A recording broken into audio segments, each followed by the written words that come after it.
And welcome to the newest edition of the Red Mountain Express. This is the last one of the year for 2017. You might be listening to this, and it might be 2018, but... It'll probably be 2018 when you're listening to this. You think so? Yeah, look, so I'm out of town Sunday and Wait, Monday. So this is going to be 2018. This may go out Tuesday morning or Tuesday afternoon instead of Monday at night. Okay, let me start over. Welcome to 2018, listeners. You made it. Yeah, no crap. 26th edition of the Red Mountain Express. We've made it half a year now. That's right. So we're glad about that. Matthew, how's your Christmas been? We're now post-Christmas blues. Yeah, it's been a while since we talked. I know. Christmas was good. It went by really quietly for us, I think. We already really did stuff with my family, my side of the family. We'd already done stuff with Laura's side of the family. So really it was just me and Laura on our own for Christmas Day. We went and saw a movie and kind of hung out, did some food, and that was it. It was really quiet and nice. How about you? We did a little bit of traveling. We went down to... I think we talked about this before on the last episode. We went over to Demopolis to see my grandmother over there. But for Christmas Eve, we kind of just hung around here in Birmingham, and we had Christmas Eve church service, and then of course we ate dinner with my mother-in-law, and then on Christmas Day we went to Huntsville, where my brother and aunt and uncle live, and we spent Christmas with them, and we had a bunch of family members come from out of town and had chili that night, which was actually really good because it was really cold, and so it was a really nice Christmas. Did you get anything good this year? Let's see. I got some gift cards. I got a cool IR thermometer, like a surface thermometer. A what? Infrared, like you use on the grill, or yeah, like that. I like it. It's fun. Have you used it yet? Dumb. Oh yeah, I've used it way too many times. Laura rolls her eyes every time I pull it out now because I've used it on. You're trying to make sure you don't poison your pregnant wife. Well, yeah, if I was using it on food, maybe, but I've been using it on stuff like the windows and the air vents to make sure the temperature coming out of the air vents is. Don't look at me that way. It's supposed to be used on food, though, right? No, you can use it on food, but it can be used on anything. People use it during home inspections a lot to check for temperature leaks and stuff like that. I thought this was a food thing. No, it can be. It can be anything. It's just it's an IR thermometer. Now the problem if you use it on food is it really only tells you the surface temperature of food. So you still need, if you're doing meats and stuff, you still want to use a probe. Yeah, that's the best way. Or you just do the hand check. The certain parts of your hand. That's what I do. Well, that's good for especially steaks and stuff. But I just put a lighter up under my steak for 5 seconds and throw it on the plate. That's the best way to eat it, man. No, yeah, I think that was pretty much it. I didn't ask for a whole lot. I was pleased. Santa did well. What about you? I got a bunch of gift cards. To be honest with you, my parents always want to get me something, but I'm like, you know what? Just get me a gift card. So.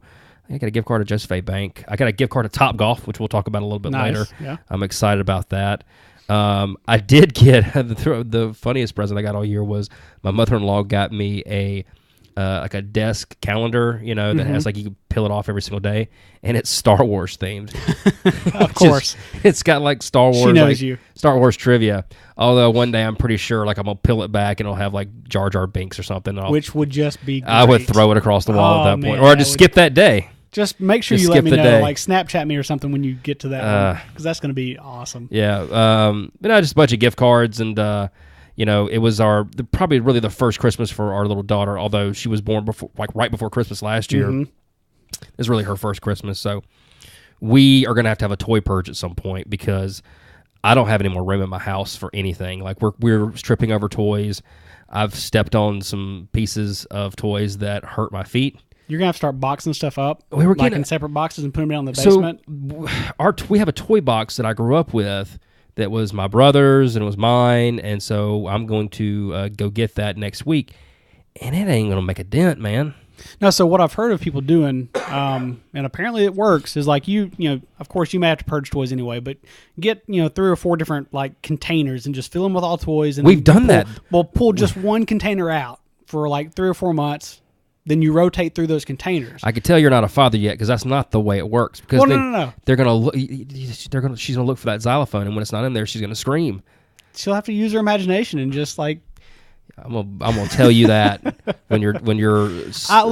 I'm not saying it's a perfect solution. I'm just trying to give you an idea. I appreciate that. Thank you so much. No, but she had a good Christmas. A ton of toys that have batteries and make noise, and then my little brother got her a this little mat that we've been wanting, and then we're like, oh, this is great. And then like it came with this thing that attaches to the mat that makes noise too. And I was like, God, we didn't get one silent Christmas. We got books. Those were the silent. We had one book that makes noise as well. It just it's never ending. But I've done the same thing for my nephews. Buy them toys that make lots of noise. Yeah, and then luckily they're not going to stay at like Uncle Matthew's house. That's right. Yeah, but it was a good Christmas. We still got the decorations up. They're going to come down here soon. And then we can start the countdown to Christmas 2018. Yeah. Right? Yeah. Good. I'm sure you've started that countdown already. No. We're gonna wait at least till July, and then we'll start it up again. Start with the Christmas tree and everything. Yeah. So I actually went to Avondale Commonhouse for lunch, and I know that me and you off the air have talked about that place. For those of you who don't know, are they owned by Avondale Brewery, or were they owned by Avondale Brewery before? Yeah. But it's a restaurant. They also make their own gin, rum, and maybe vodka. I was about to say vodka. Yeah, and so they have a good drink list. My wife got a thing called the Crimson and Clover, which was like a hot cider, and it had rum in it. It was really, really good. But their food was excellent. We had these fried green tomatoes for the appetizer, and I love fried green tomatoes. We just ordered them. We thought they were just be fried green tomatoes, but they were covered with pork belly. And in between the pork belly and the fried green tomatoes was pimento cheese. It was excellent. I don't know. Do you like pork belly? The few times that I know I've had pork belly like in a dish, I've loved it. Oh, it was excellent. Yeah. So we had that. We also had these tater tots that had like queso and cheese and bacon on them that were really good. And then for lunch, they had, I had the burger because I'm just a burger guy that was really good. But Megan had a pork belly cheese and cheese sandwich that had a fried egg on top of it. And it was excellent. So I'm going to implore you that if you're in the Avondale area, stop by. Check it out. It's really, really good. Try their drinks, really good. The ambiance is great. And so that's your food review for the week. Now that's where the wooden goat was. Yes, yeah. It is. And it's it was really, really good. We went there. We were meeting some friends there. I was very hesitant because it's a new thing, and I'm not big on new places just because you never know what you're going to get. Mm-hmm. I will go back. It was excellent. So try it out next time you're in town. In other kind of Birmingham restaurant-related news, Cosecha Urban Kitchen, well, now the Park Kitchen, formerly Cosecha, just found out they closed this week. They were Cosecha Urban Kitchen. I had eaten there twice. Did you like it? Was it during good? Lunch? Yeah, I liked it all right. The prices were fair. The food came out quick. There were several different menu options. There's kind of like a Mexican street vendor type menu kind of thing, if that makes any sense. Yeah. Then they closed for like a week, opened back up as the Parked Kitchen by the same owners. I don't know that they changed the menu a whole lot. I don't think they stayed open very long under that name before they closed, and apparently are selling the building space, restaurant space is being sold to somebody else. Don't know any more about that yet. Kind of sad about that. I thought Cosecha had some promise. I liked it. It looked like they had people there at all times. Right? It wasn't like spot. it was dead at all times. It's right under that hotel, or not hotel. What's the word I'm looking for? Apartments. Yeah, lofts. and right across from the park there, Railroad Park. It's in a good spot. So we'll see. The biggest thing about that place was, and it probably wasn't the food, it probably wasn't the service, it was probably that people had never heard of them before, and a lot of people, it's hard for them to break into a new place. I was just said it a minute ago. It's tough for me to go to a new place sometimes, but with that location, it was hard for me to imagine them not being successful. Yeah, and we'll see what happens. Hopefully somebody else moves in there and they have a better go at it. So we'll see. Topgolf. I want to talk about that real quick. I've been to Topgolf since we spoke last. Since our last episode, I've been to Topgolf twice now, and I've had a great time. For someone that doesn't play golf, I don't know how. You mention this every time I bring up Topgolf. I mean, because you want to know why? Because I play golf and you don't, and you should be going to play golf with me. Okay, but so I don't I'll play pay golf for the still, round, and man. this is not like playing golf. This is so depending on what time of day you Are there go, golf clubs involved? Yes. Do you hit a white ball? Hear me out. It's golf. Hear me out. You pay for your booth time. So if there's up to 6 people, you pay for whatever like time slot you're going at. So like from opening to noon, you pay a certain price, and then noon to 4:30 or 5, you pay another price, and then 5 to closing, you pay the highest price. I think it's like $50 an hour, and that's for 6 people to play for an Now, hour. the $50 an hour, is that just one person? No, that's 6 people. So Really? if you go with 6 people, you can split that cost amongst everybody, and it becomes a whole lot cheaper. Holy crap! Right, it's not that bad. That's a good deal. Now, then they offer food and drinks and stuff, and those prices aren't cheap per se, but for like a club type environment that you kind of feel like you're in when you're there, it's not bad. You might pay $6, $7, $8 for a mixed drink cocktail type situation. Is the beer? I think the beers are pretty comfortable. like $4 or $5. That's not bad for a beer. So I went once at night, just me and Laura. We went and we got seated on the second floor, like right in the middle of the place, within like 3 minutes. Went the next time the day before Christmas Eve. We went in the morning, like 10:30. We had to wait about 10-15 minutes, but again, we got seated. It wasn't really an issue. Not a very long wait. Service was quick. Come by and ask what kind of order we want. And we played 3 hours on Christmas Eve, and we had a great time. Like, okay, so you keep asking me, I don't like golf. Why do I like Topgolf? I'm a terrible, terrible golfer. Like, my form is awful. I can't hit a golf ball half the time. I'll miss it. Or I hit the ground behind the golf ball too many times. But at Topgolf, you get your golf ball out, you set it on the tee, and you just nail it. And you're aiming at targets. I think the longest you can hit to the back net's like maybe 200 yards.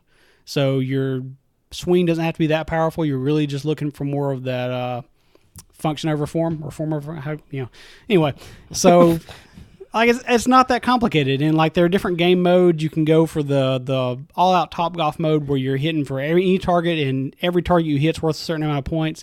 There are modes where you can only hit like certain colors of targets, and if you hit a wrong one, you lose points. So if you're telling me if we went out to RTJ and I spray painted a couple of the greens different colors, you would go golfing with me? No, because here's the thing: if I start on the they second, have booze out if there, I man. start on the second or third floor of Topgolf, and I just kind of chip the golf ball with the sand wedge, like I may be able to get, the red target. Like it's right off the tee. It's 20, 30 yards out there. You take me out to an actual golf course where I'm having to hit off the ground and hit like towards an actual hole on the very end of that. Like I'm never going to get there. I'm going to be off in the woods. I can, if I miss But you swing, act like everybody gets on the golf course and is just really good. That's if not how I it miss works. swing at Topgolf and I just nail the ball, shank it far off to the side and don't hit anything but the net, I can instantly get another ball back. It doesn't count any points against me. Now I'll lose a turn or I'll lose that ball for counting points for me, but I don't lose anything. People laugh. Yeah, it depends on how many drinks I've had. But I'm instantly back on the tee and I can go again. If I do that on a real golf course, all right, so I'm that's a stroke for me. I've got to go find my golf ball somewhere and hit from the middle of the woods or I mean, like that just sounds way more miserable. Or you could just like put a golf ball in your pocket, walk out in the woods, and like, oh, here, look, I found it, guys. I bet that's what you do. That's not what I do. But no, it's different. You'll see when you go. I'm excited. They're popping up everywhere. There's one in Huntsville, Madison area. Mm-hmm. I drove by there. It'll when I be was in Huntsville. open in January. I Yeah, think. and they actually had people out there, I think, testing it out. There was one in Atlanta, I know, and so they're all over the place, and they're very, very popular, and the revenues are really good here in Birmingham, right? Yeah, speaking of, I think it was Joe Goodman Jr. on Twitter. He's a AL.com columnist. He said he was told that Topgolf sales in downtown Birmingham beat out Las Vegas in the last 2 weeks to lead the country. Now, he didn't cite a source in his tweet. I didn't try and follow up on it and see where he got this information from. Take his word for it. But yeah, I mean, that's a pretty big deal if that's true. Like the fact that the Birmingham Topgolf beat out Las Vegas or anywhere else in the country for the last 2 weeks, that's pretty cool. That shows that the market potential in Birmingham is pretty big. Absolutely, and what's so exciting about Topgolf, not only is it, I think it's a really cool thing we have here in Birmingham, because I can't wait to go, even though I give you crap about not playing real golf, is that's going to do wonders for that area just north of the BJCC. I mean, I think you'll see a lot more things happen around that area, especially with Uptown. So, like we've said, that there's revitalization in Birmingham has been centered around certain areas, and now you're starting to see them expand. I think this is another example of that. But hopefully it's not something that's a fad. Hopefully it stays busy and people keep going to it. I know I plan on going here in the next couple weeks. Only one more thing to talk about before we go to the break is since our last episode, UAB has played their game, the Bahama Bowl. Yes. Yeah. They got just They played the It was Ohio bad. Bobcats, and they lost 41-6. It wasn't pretty. Did you watch the game? I saw parts of it. We were traveling that day, and I saw it after. I mean, it was after the first quarter. It was bad. And, I know it's a loss, but this team didn't exist a year ago. Mm-hmm. And the fact that they went bowling is a feat upon itself. Coach Clark has done a great job. I think Coach of the Year, Coach Clark? Coach of the Year, Coach Clark, absolutely. And also, I think he's built a good foundation. He's got the facilities he wants now, although I'm sure they want a new stadium, but, I think they're not letting that hinder their success. He's going out there recruiting, and he's getting some names into Birmingham. So, keep supporting the team. They had a great year this year, and I'm sure they're going to build on that next year. I'm excited to see how next year goes. Yeah. Really am. The Birmingham Bowl, of course, also happened before we get to the break. The Birmingham Bowl happened. South Florida and Texas Tech had a very close game. South Florida won 38-34. Their quarterback threw for like 300 and something yards. They scored 21 points in the fourth quarter. I was traveling during this, but I was trying to follow it on Twitter, and like everybody was tweeting about it. Yeah. They didn't have a good turnout at Legion Field, but I don't think that's because really it was Legion Field. One, these teams are coming from far away. Texas Tech's in Lubbock, South Florida. I mean, it's South Florida, but also it rained and was really cold that day. So, it was, tough day for Legion Field, but sounds like they got people who watched on TV got a pretty good game. Before we go to break, I want to give a shout out to one of our listeners. I went to a Christmas Eve party last week. It was a really good party, had a bunch of good gumbo and jambalaya, and if you have a chance to mix it together, it's called gumbalaya.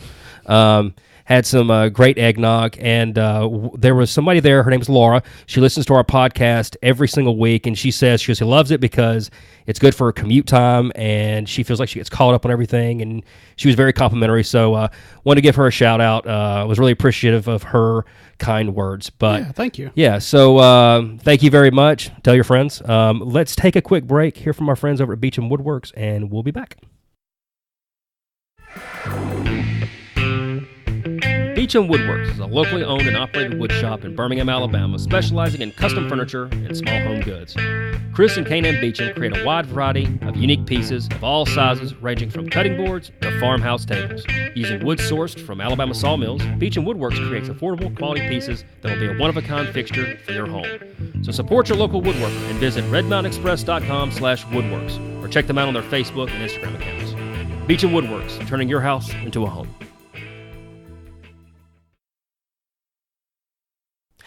And welcome back to the second half of the Red Mountain Express.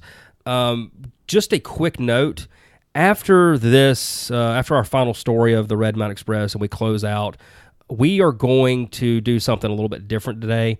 We're going to close out, you hear the closing music, and then Matthew and I are going to discuss Star Wars, The Last Jedi. I'm a huge Star Wars fan. I think Matthew is somewhat... Grew up with it.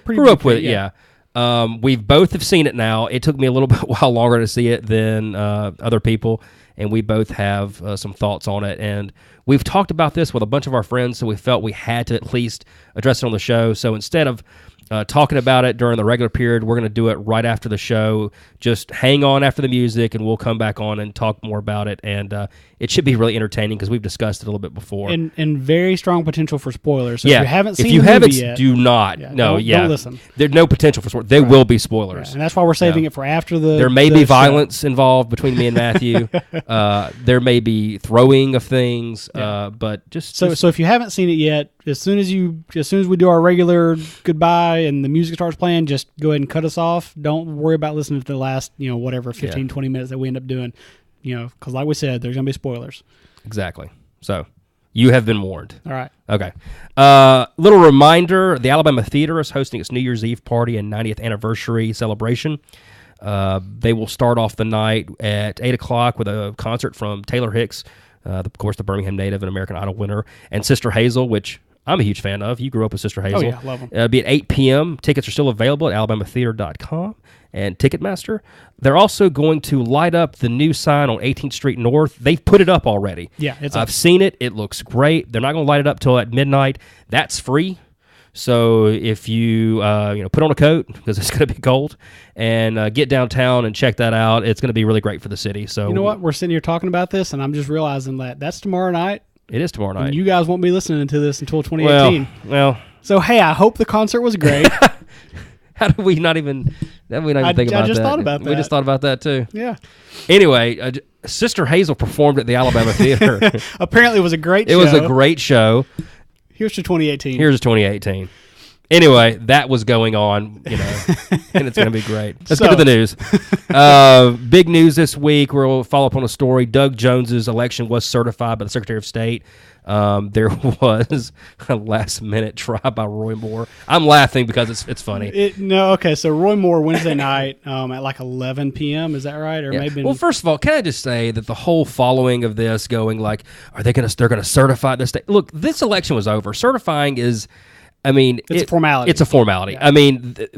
If this was something that was as close of like 200 votes or 1,000 votes or even 3,000 votes, then you have to do a recount. But this was well over the. It was 21,000 plus votes. Yeah, it's over 1.5%. I think this was just It was a desperate move. Let's call it what it is. Oh yeah, no doubt about that. Roy Moore filed a legal complaint saying alleging election fraud. And asked the state to consider holding a new election. We couldn't have gone through that, man. No. This state couldn't have done it. The state, the country looking at this state, like it had just been bad news all the way around. Thankfully, Montgomery Circuit Judge Johnny Hardwick denied the request. With prejudice, too, so it was like it can't. Right. Yeah. Well, the basis of the lawsuit was like, this is what I read. I read this. It's on the paper. It says, the state of Alabama's turnout was 40%. However, Jefferson County was 47%. So therefore, there must have been voter fraud. But really? That's your argument? That's a terrible argument. That Doug Jones got out more voters than you did? Yeah. Or that maybe you turned off some of your voters? Right. Come on. Yeah. There's that. And then his experts were very questionable. Look, I'm going to link in our show notes a Washington Post article on this, and the only reason I'm using the Washington Post article on this is because they mention one of the election experts. And that's very loosely, man. Yeah, that's in quotes. I know you can't see me, but I'm doing air quotes. And then talk about some of the stuff that this man has said before and some of the stuff he's alleged. We try not to get too much into politics. This whole Roy Moore, Doug Jones things have been pretty big for Alabama, so we have been talking about it. It's because it's a national story. It's a huge story. It impacts us as a state in a major way. And plus, look, we're Doug Jones supporters. So this is a win. But the insanity happening from the other side is just it's breathtaking. And the thing is that like, there are people who did not back Doug Jones who are like, this guy needs to go away, or just need it's over. Let's move on. But he was certified as the winner. I think he's going to be sworn in on January the 3rd. So a little bit later than I had hoped. Well, they're not in session yet. They're going to start their second session on January the 3rd. So it's that's when he's going to start, and he'll announce his staff and stuff like that. And we'll kind of follow up on the story, but there was a last-ditch effort that went into the ditch, apparently. But, he filed the lawsuit the night before, which, I don't know.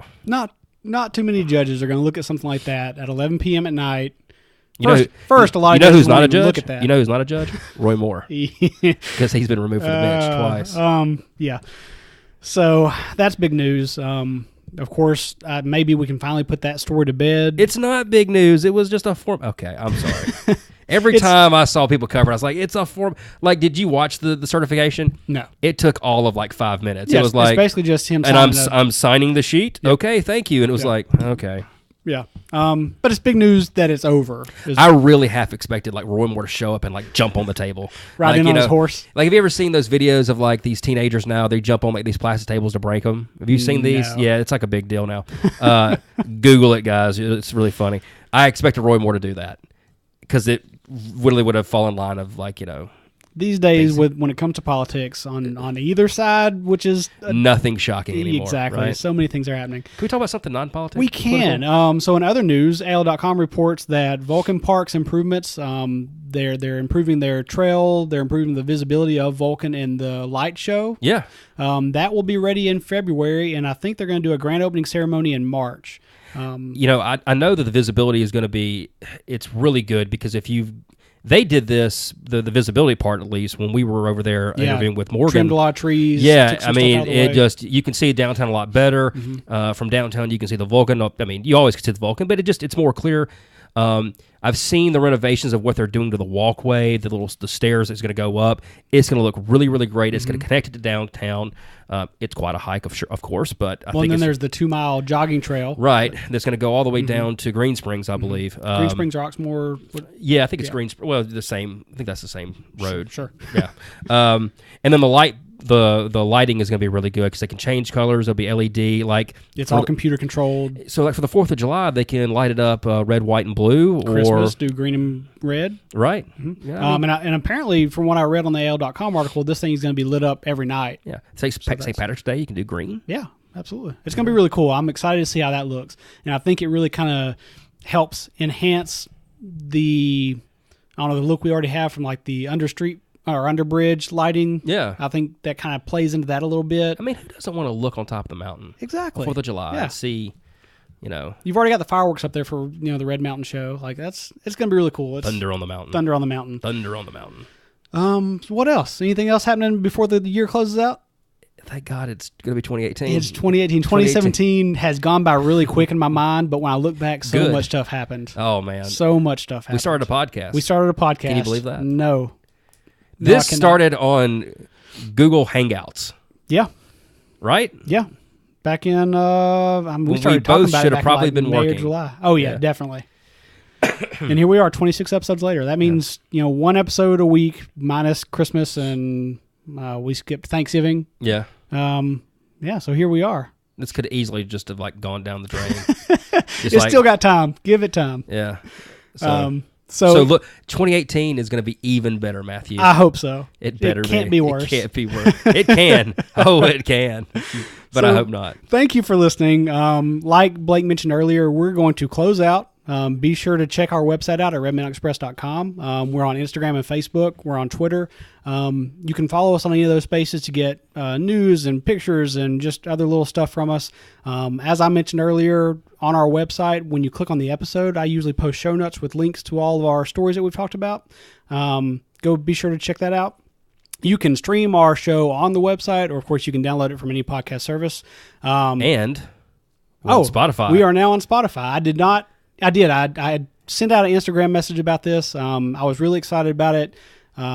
Spotify has started working more closely with our podcast hosting service and made it a lot easier to get on their service. So we're on podcast services everywhere and on Spotify as well. I personally love Spotify. I think it's great that we're on there now. So go check us out on there. We're worldwide now. We're international. What is it? Prestige worldwide. So we're going to close out the show. We'll be back next week. And if you want to hear our debate / discussion / verbal argument on the new Star Wars movie, stick around after the music, and we're going to go straight into that. So for Matthew Joyner, I'm Blake Westbrook. We'll see you next week or here in a couple seconds when we talk about Star Wars.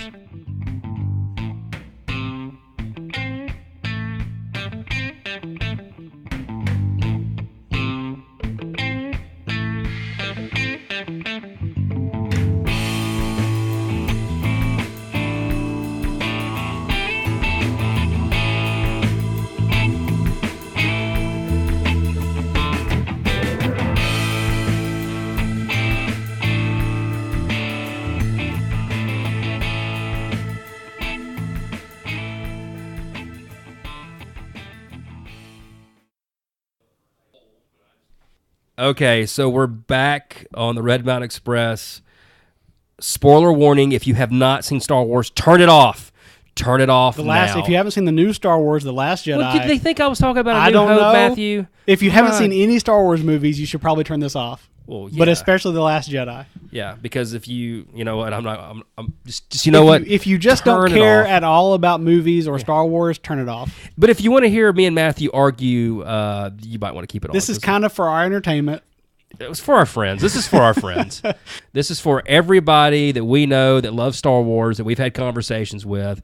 This is for my friend Mike Lee, who I work with, who has a little bit worse opinion than I do, but he thinks it was just turn it off. If you don't care about Star Wars, turn it off. You have 5, 4, 3, 2, 1. It was a C plus B minus movie, man. It was a B plus. Wait a minute. So no, you can't say that. You love this movie. All right. So I thought it was good. Tell me about what did you like about it? All right. Here's what I liked about it. I love Rey. I love her character. I did too. That's not okay. You asked me what I liked about it. I'm sorry. I'm sorry. You have the floor. I thought that was great. I thought her continuation from The Force Awakens, I thought she's a great character. I love that they're continuing with her. I agree. I expected... What'd you think? She wasn't going to be in the movie? They're continuing with her? Come on. You asked me what I liked about it. Okay, I'm sorry. I expected them to swap her and Kylo Ren's character. They kind of played with it a little bit in the movie. We'll talk about that more in a minute. They didn't do that. I really liked Kylo Ren's character. Oh, yeah. I think Adam Driver has done a great job in that role. I think he brings a lot of depth and nuance to that character. I loved having Luke Skywalker back on the screen. Like, damn, I love that character. Like, that's a great character. Mark Hamill does an amazing job. Mark Hamill, if you don't know, has done a lot of voice actor work. Oh, he was the Joker, man. He was the Joker in Batman. He is the Joker. Like, Heath Ledger was a great Joker on live action screen. Like, and I wish Cesar Romero was a great Joker. No, he was the one in the. I wish we had him back to do another live action movie, but Mark Hamill's Joker on the cartoon version will always be... I think Mark Hamill could do a real live Joker. It's his physical features maybe not as good, but man, that voice was killer. But to see him back as Luke Skywalker sent chills down my spine. I thought that was great. His interaction with Rey was great. I thought that was well done. I wish Finn had got more screen time. I like that character, but they didn't do him a lot of justice in this movie. I really like Poe Dameron. I think that character is done well. He's not my favorite character, but I think they do a good job with him, and I think it brings some of that less mystical side. He's more of like you're going to hate me for saying this, but he's more the Han Solo character that brings more Poe of Dameron? Yeah. Well, yeah, I think yeah. All right, I thought you were going to throw something at me. No, I agree with that. I mean, he's not Han Solo. He's not. No, he's There's not. Only one but Han he's Solo. The Han Solo character. Now that Han Solo's gone, he's like the cool badass. Yeah. Okay, I get that. Yeah. Flyboy, what Leia called him. Yeah, there you go. I thought what they did with some of Leia's parts in this movie was really well done. I have some complaints. I think they could have done things better, but I really enjoyed seeing her in her last, go with this role. Unfortunately, we lost. You're gonna make me try and think of her name. Carrie Fisher. There we go. Princess Leia? Carrie Fisher. I hate that we lost her, but she did a really good job in this role. Well, she didn't die, though, so I wonder if they're going to kill her off in the next one. Yeah, I don't know. Yeah, because they'd finished filming before she passed away. Right. And I don't have any indication that they'd started filming on anything else or if they filmed anything they could use for the next movie. So that does ask some questions. You know what? I think overall... Just as you asked me what I like about the movie, overall, I thought they did a great job of passing the torch to a new generation of characters for the Star Wars movies. Because, Disney owns the Star Wars franchise now. There is no indication that we're not going to have another Star Wars movie probably every year from now for a while. Yeah, we've got one more in this trilogy. Yeah. There's the one-offs they're doing. Like we just had the...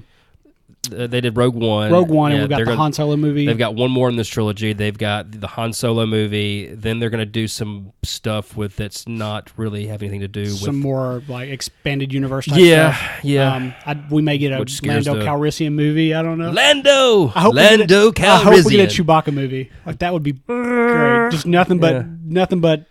Have you seen just a little sidebar, have you seen Key and Peele's Lando Calrissian skit? No. Or Lando's walking through, and it's Keegan-Michael Key. He's the taller one of the duo, and he's Lando, and he's walking through Sky City, and then Jordan Peele sees him. He's like a worker. He goes, Lando, oh my God, you straight up running Cloud City. He goes, well, it's great to meet your acquaintance. He goes, talk to Lobot here and he'll get you. He goes, oh, you going to hand me off to your Lobot now? Put that in the show notes because it's really funny. No, yeah, I haven't seen that. Yeah. So I understand that they've got to pass this torch on to new characters, and I think they did an okay job of it. Mm-hmm. I think as a movie, there are things that I can critique and That's for sure. pick at and say they could have done a better job. As a Star Wars movie, though, I liked it. I don't think it was the greatest movie ever. Definitely not the greatest Star Wars movie, but I liked it. I left the theater. I was pleased. Me and my wife were both happy. I had heard some people complain about the movie before I went to see it, and I was very happy that I didn't agree with them. Now, on the other side of that coin, you're never going to let me talk, are you? Is Blake. What did you think of it? So what did you like about it? So I went into this completely blind. Like I did not. I watched I saw a few trailers, but I kind of stood away from that. I had friends that went and saw it. I kind of didn't want to hear what their reviews were. I went there completely blind, and there were things that I liked about it. Yeah, I want to know what you liked about it before. Okay, so the Mark Hamill and Daisy Ridley and most of the Laura Dern and Carrie Fisher scenes, and the scenes with Adam Driver were very well done. They were really good, character driven. Although there are some things like there's that scene where Adam Driver has a shirt. I just was like, dude, really? Can we just put on a shirt? And like they made a funny joke about. I'll get to that part in a minute. So those scenes were good. The scenes were character driven. They were what I wanted. I liked the fact that Kylo Ren he was conflicted with light and dark. I loved that Daisy was trying to get trained by Luke, and then there was conflict between her and Luke not wanting to do it, and also the real story behind what happened between Kylo Ren and Luke Skywalker. I thought Laura Dern's character was great. I thought, her taking over from Princess Leia was really good. She was a really good character. But man, when it was good, it was good. Is that all? Is that the list of stuff you liked? That's all I can come up with right now. Okay, the battle, the scene in the throne room, or what Snoke. Yeah. It's Snoke's murder. Was great. Some people complain that Snoke died. I don't, because I think Snoke served a purpose to kind of, to conflict Adam Driver's character. But it was great. The fight scene was one of the best fight scenes in Star Wars saga. Or at least as good as some of the other fight scenes like in Empire, Jedi, or even some of the ones in New Hope.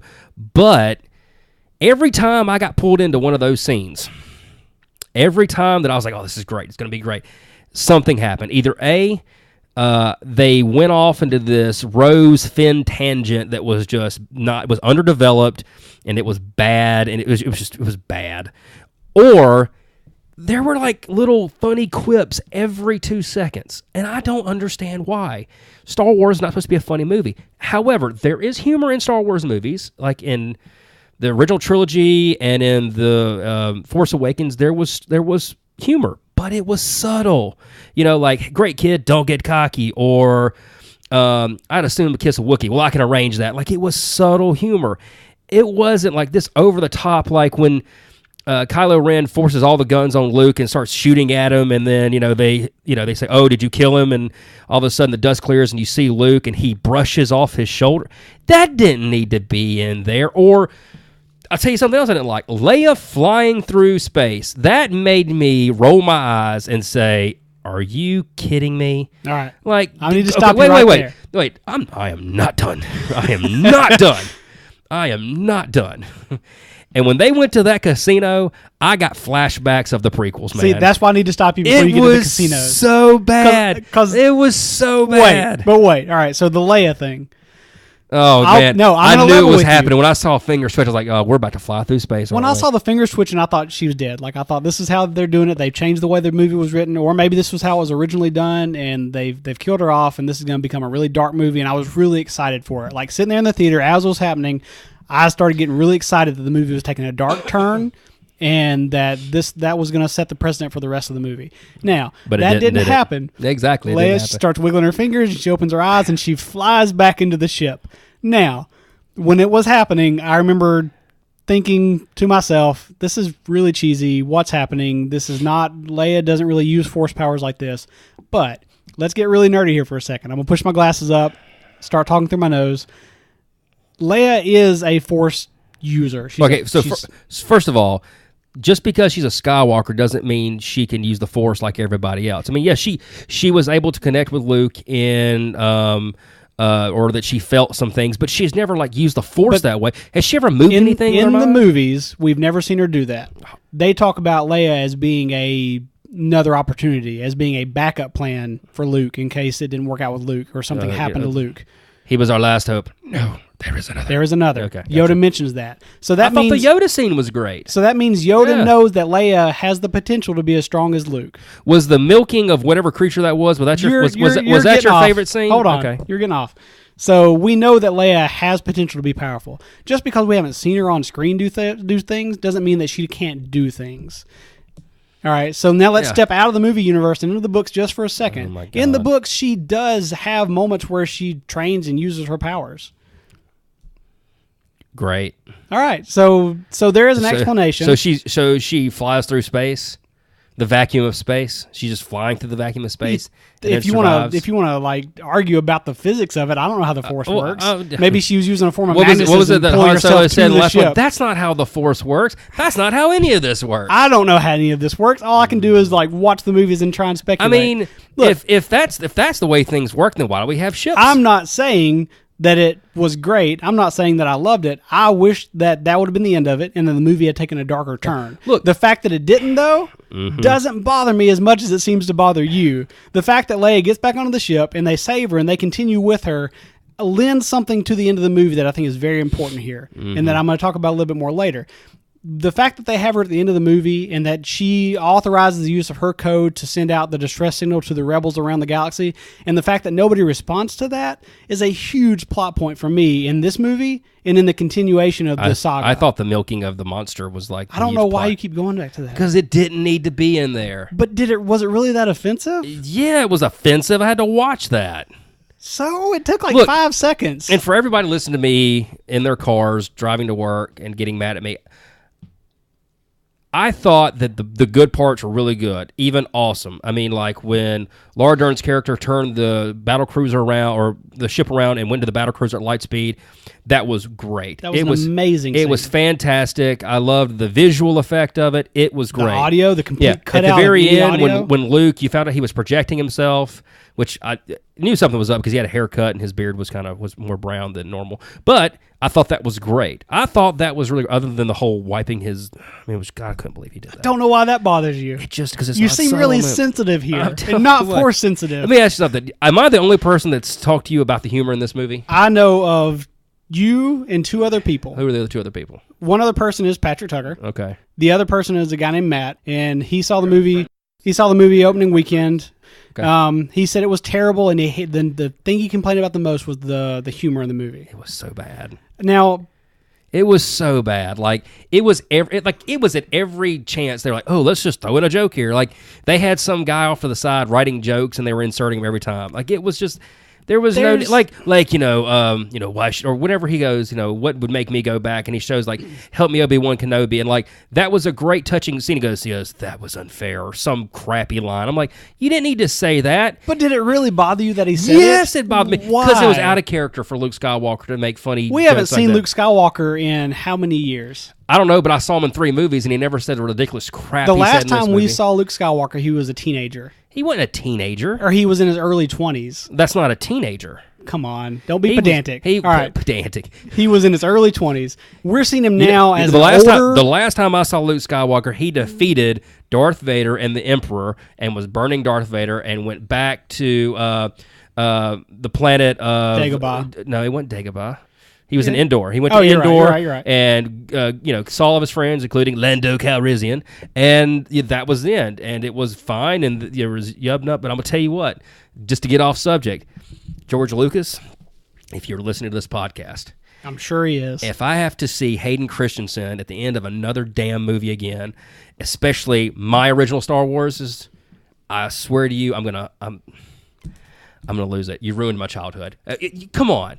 When all of a sudden here you see Yoda, and then you see Obi-Wan, and then you see Hayden Christensen. Luke was like, who's that guy? I would be mad here that you're getting into the weeds I'm and sorry. you're getting off subject, except This is funny. Except no, this paints a picture for me, and it gives me a window into why this movie upsets you so much. Why? Because you take ownership of the original trilogy. Of course I do. I see it as a movie, and you see it as like an integral piece of your history. No, I'll just tell you this. So I grew up watching Star Wars with my dad and my brothers. My dad's best friend had like the VHS, and for the kids listening, VHSs were a tape that you put in a VCR. He had the THX version. You remember those? Oh, yeah, I had them. Yeah, and so they were great. And then, like, George Lucas started tinkering with them and added things to them that looked terrible, including Hayden Christensen at the end of Return of the Jedi. And then, like, at the end of Return of the Jedi, after they win, he added, like, all these other planets, people celebrating, took out the song Yub Nub. But there's one of these planets with Jar Jar Binks, and you could hear him going, "We so free!" And it is terrible. It is I'm so in bad. Complete agreement. Okay, I'm sorry. We're getting off a tangent. Back to the... Not we. Oh, we were there. We were both there.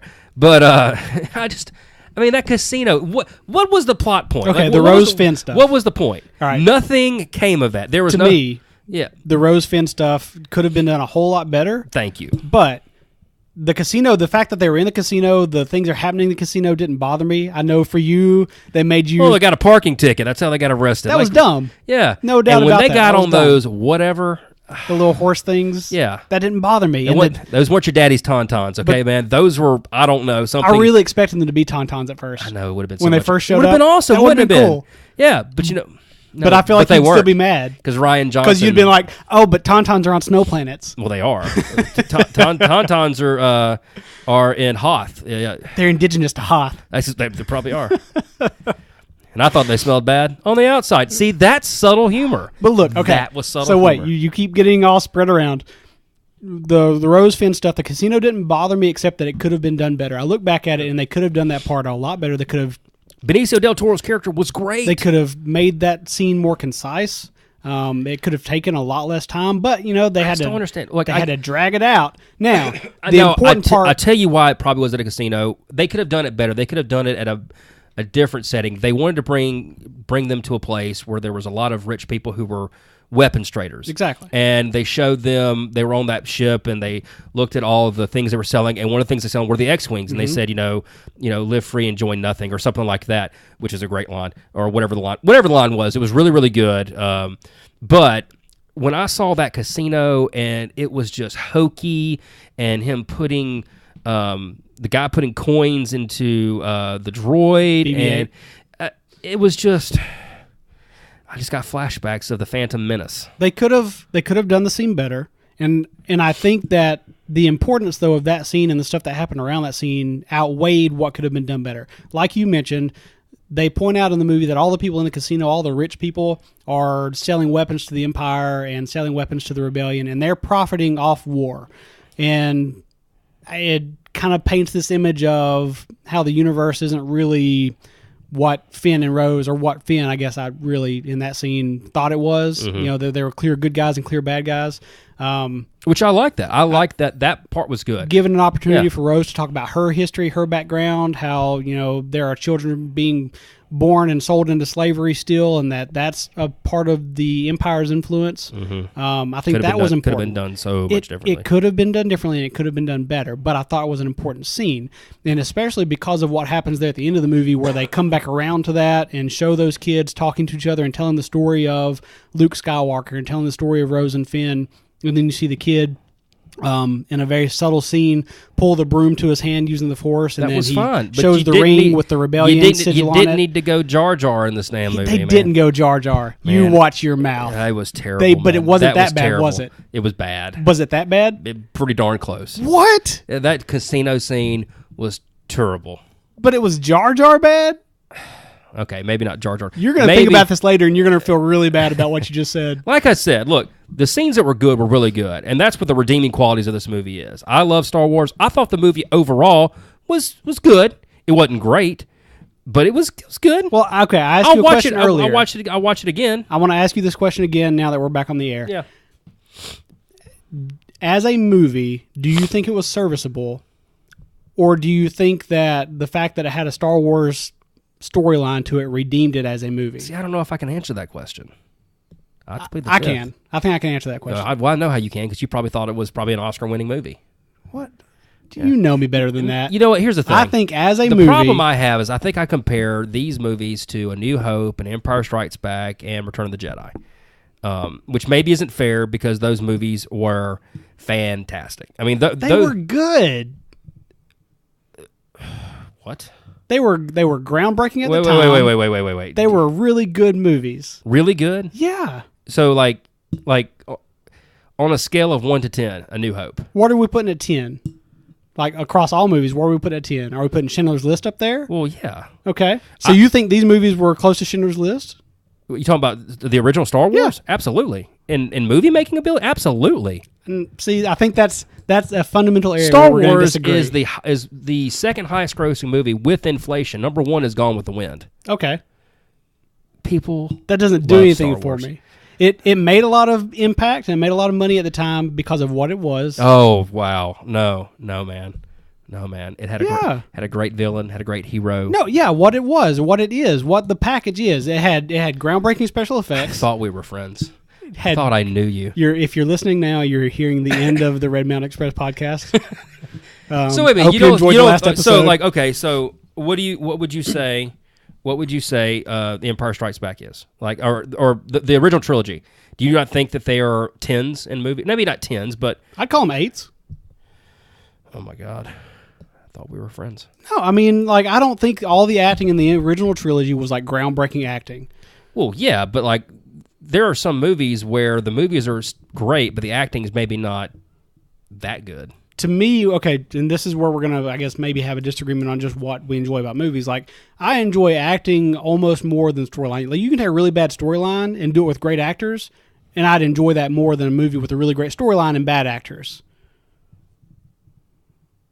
So, for me, Star Wars had good actors. The original trilogy had good actors. You had young actors who really weren't experienced in a lot of ways yet.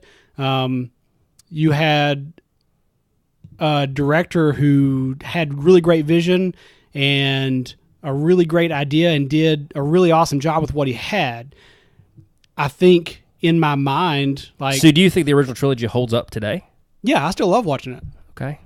I think for a modern audience, for a younger audience, though, it's harder to get them into it. I think times are changing. Especially with the crap they added in like 1997. Yeah, for sure. Today. The re-ads and the redos. All right, So you think that if you didn't have Star Wars attached to this movie, if it was just, Oh, you're going to let me come back to this point now? Yeah, come back to this point. Okay. Yeah. I think without the Star Wars storyline attached to this movie, it was a bad movie. I think Star Wars redeemed it. Yeah. Yeah. I know you straight across the table from me accused me of thinking this was an Oscar-winning movie. Well, no, but you think it's a great movie. I never said great. Yeah, but you didn't have like problems like I did. I think it's a just because I don't have problems like you did doesn't mean I think the movie's great. Movie. I mean, I would say to me there's a way bigger grading scale I think than what you have. You've got bad and good, and I've got good, really good, great, awesome, the terrible. light and the dark. I think as a movie, like looking at the technical aspects of the movie, looking at the acting, looking at the storyline, like all together, even the special effects, it wasn't a great movie. It was borderline bad. It was mediocre. The special effects were good, yeah. But in this day and age, almost all movie with a budget have great special effects. Like it's hard to have bad special effects these days. The actors did a good job, but they didn't do a great job. I will say that I don't think that this movie like kills the franchise. Like like my friend told me that because after I saw it, we talked about it. He goes, "I think they killed the franchise," and I was like, "Well, no. Yeah, this is not like Batman and Robin with George Clooney, which also didn't kill the franchise. It nearly did. I mean, they didn't make a Batman for a long time because I think there were good things about the story that they can build off of, and if they would just call Steven Spielberg and say, Steven, let that man rest. Really? Yeah. I really want to see The Post. It's supposed to be really good. Maybe we should review that next. It's about the Pentagon Papers. It's supposed to be really good. Anyway. Yeah, I know what you're talking about. So final analysis, I would say C+ movie. Go see it. It doesn't mean it's a terrible movie. it has redeeming qualities, but man, there are some things in there that just really bother me. The humor was terrible. So there were some part of the storylines that were bad. But I do think the parts that were good were really good. Like it was excellent at times. But then the tone of the movie was killed by the humor, and it didn't flow well because of the whole Finn and Rose storyline. And two characters who actually I really liked. I like Finn. I think the Rose character is really, really good. And I thought the Benicio del Toro character was very good. I just don't think they were used properly, and I think that storyline should have been developed a little bit more. And that's we mostly completely agree on this. I know you're trying to wrap it up, but yes, I agree with Finn. He's a great character. They can really do a whole lot with character development for him. This movie didn't do that. Yeah, it didn't. They developed Rose as a side character a little bit. And they may have killed her off. No, I think she's alive. Yeah, it was hard to tell at the end there. They brought her in on a stretcher and said she had a faint heartbeat, so we'll see. And that's just like, they decide if they want her in the next movie or not. And exactly. If they don't want her, they're like, you're dead. But I thought she was a great add-on if they had developed her a little bit more. Finn got almost no character development in this movie, which really upset me because I think he's a great actor, and I think they can do a lot with that character. Yeah. Benicio del Toro could have been used in a much better way. He's a great actor, man. Of course he's a great actor. Yeah. He was a surprise to me. It took me a minute when he appeared on screen. I think I knew he was going to be in this movie, but I kind of forgot. You did not know? I didn't have a clue, and when he appeared on screen, it took me a second to realize who it was. See, no, I thought that they were going to, because they were looking for a guy with a flower in his lapel, right? Mm-hmm, mm-hmm.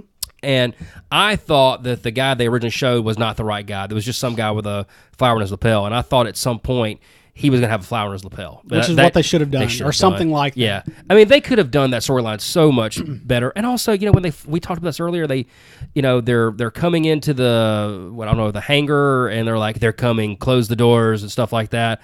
And then they let him into the hangar, and they start shooting him at him. Well, did you not know who they were coming in, or did you not? Why did you let it was just? Or even if you thought they were bad guys, why would you stop shooting when you see hands? Exactly. That was a goofy scene. It didn't bother me again. Again, nothing in this movie bothered me as much as it seems to have bothered you. Yeah. There were things that I look at. Like and go, there was humor that was better. subtle. Like I'll tell you, the humor that was subtle. That Poe Dameron was like, "There's got to be a way out here." I mean, he got in here, and then he goes, and they look back at Leia, and she goes, "What are you looking for? Follow him." That's subtle humor, but the whole slicing a rock off and it hitting the wheelbarrow and they getting all mad, or Chewbacca trying to eat one of those little penguin things, and the penguin keep looking at him over. I mean, it was done over the top. Or I thought the guy that plays General Hux is terrible, and I thought it was bad. But also when he was like talking to him over the radio, he goes, "Still holding." That was funny at the very beginning.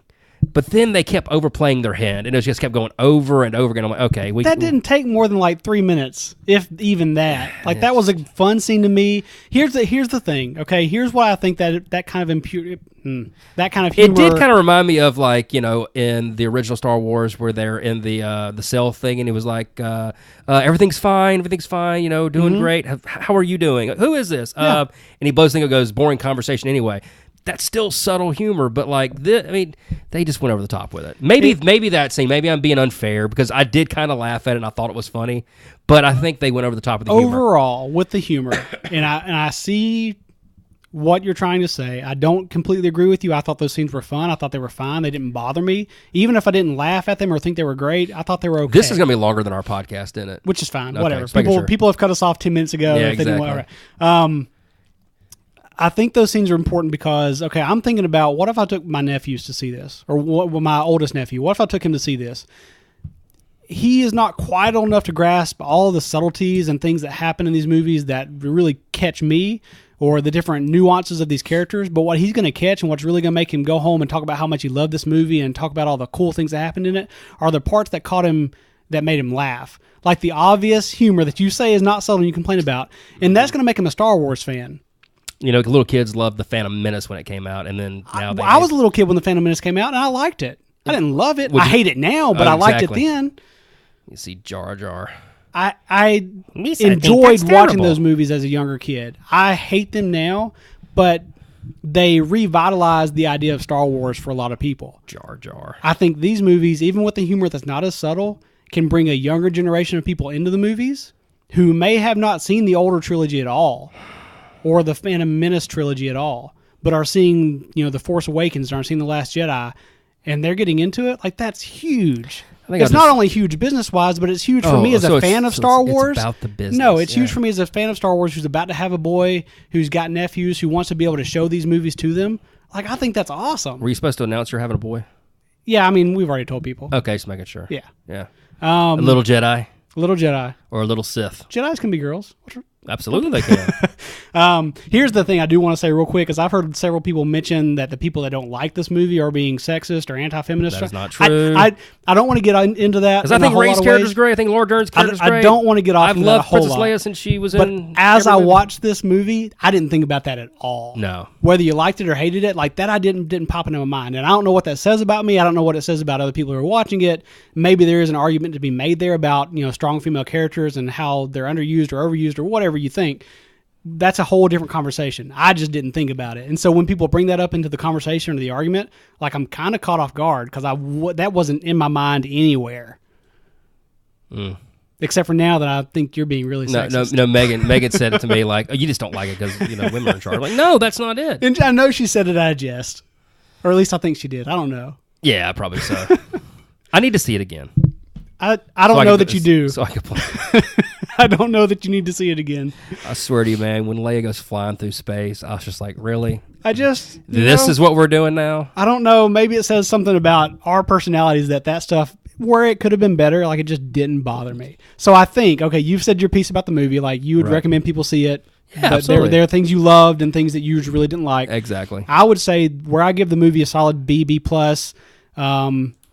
Again, I don't think it's a great movie, but I think it's a really good Star Wars movie. And I think if you go in there and can have a little bit of an open mind if you're expecting Empire, you're going to be disappointed. Hold on. Maybe I put it on a pedestal. If you have an open mind about what a Star Wars movie is, I think you'll find that it's an enjoyable movie. It may not touch the trilogy in your mind. It is enjoyable. There's no doubt about that. But I think that I think the tone and the flow were terrible. Okay, I said this to Laura too, only because somebody else mentioned the flow. I have a problem with the flow of any Star Wars movie. I go back and watch the original trilogy, and I think they all have an awkward flow. Well, it's kind of like Game of Thrones. Things are going off in different areas. But like every time there was like a really good like dramatic scene, you didn't get eased into another scene. It was just like, and we're back at the casino. Ha ha ha. I don't know. Yeah, something about every Star Wars movie feels kind of the same way to me. I don't feel like this was different in that regard. Let's just end it there. So, as I mentioned earlier, waiting on me, this is the last episode of the Red Mountain Express. Blake's never going to record with me again. Thank you, Star Wars, for ending this franchise early. Live long and prosper. May the Force be with you. We'll see y'all next week. Seriously, guys, thank you for listening. Thank y'all for listening. Hope you enjoyed it. Matthew, I need to talk to you off the air now. All right. Have a good day.